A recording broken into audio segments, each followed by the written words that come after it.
Une fois la reprise alimentaire de fait, avec l'estomac qui s'est progressivement habitué à la présence du ballon, on va s'intéresser maintenant à la prise de bonnes habitudes au niveau alimentaire qui vont vous permettre de couvrir vos besoins sur la journée, de ne pas être carencé en énergie ou autre, et également d'avoir une perte de poids stable et durable sans reprise derrière. Avec la présence du ballon, le volume de l'estomac est fortement diminué. Donc, forcément, on mange moins, mais c'est pourquoi il est essentiel de privilégier les aliments qui sont vraiment indispensables au bon fonctionnement de l'organisme. Le matin, on commence la journée avec un petit déjeuner. Le petit déjeuner a pour rôle d'apporter de l'énergie pour tenir toute la matinée, sans avoir faim et sans que l'organisme soit carencé ou fatigué. C'est pourquoi il est indispensable. Donc, pour commencer, on a besoin de trois composantes. La première, ça va être des féculents. C'est vraiment la composante la plus importante pour le petit déjeuner.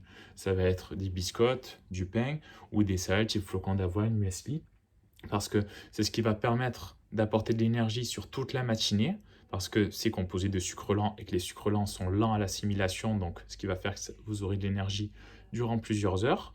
Et également, ils vont éviter que vous ayez une fringale ou alors un coup de barre avant le repas du midi.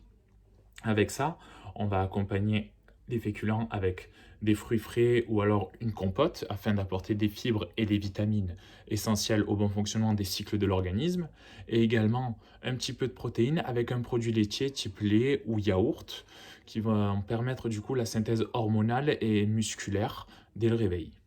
Le repas du midi, le déjeuner, a pour objectif d'apporter tout ce qu'il faut à l'organisme pour tenir toute l'après-midi sans carence, dans la continuité de ce qui a été apporté avec le petit déjeuner. Donc pour ça, on va le structurer toujours avec trois composantes, à savoir toujours les féculents, qui sont les composantes indispensables à chaque repas, afin d'avoir de l'énergie pour tenir jusqu'au soir et d'éviter d'avoir des fringales, des envies de grignotage ou même un petit coup de mou en fin de journée. Donc ça va être des pâtes, du riz, des pommes de terre ou même des légumes secs, pois chiches, lentilles, haricots blancs.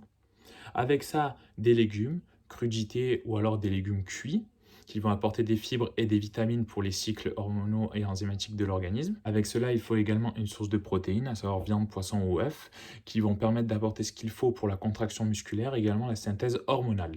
Le repas du soir, le dîner, se compose exactement comme pour le midi et a pour rôle d'apporter de l'énergie à l'organisme pour tenir durant la soirée et également durant la nuit. Parce que même si votre corps ralentit son fonctionnement, il continue à fonctionner et donc à dépenser des calories et à avoir besoin d'énergie.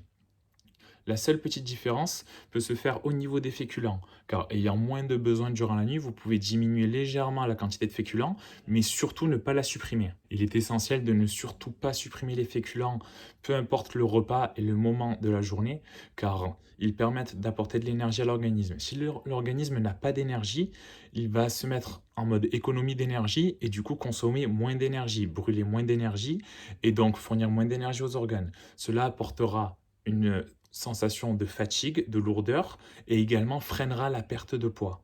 Donc c'est pourquoi il est très important d'avoir des féculents matin, midi et soir. Pour les matières grasses, à savoir le beurre, l'huile, la crème, on doit en consommer de façon quotidienne. Pourquoi? Parce qu'ils permettent le renouvellement des cellules du système nerveux, rétinien et autres. Donc, on peut en consommer, mais l'idéal est de se limiter à une cuillère à café, à une cuillère à soupe par repas, au vu de leur charge calorique tout de même élevée. Le corps en a besoin, mais pas en excès.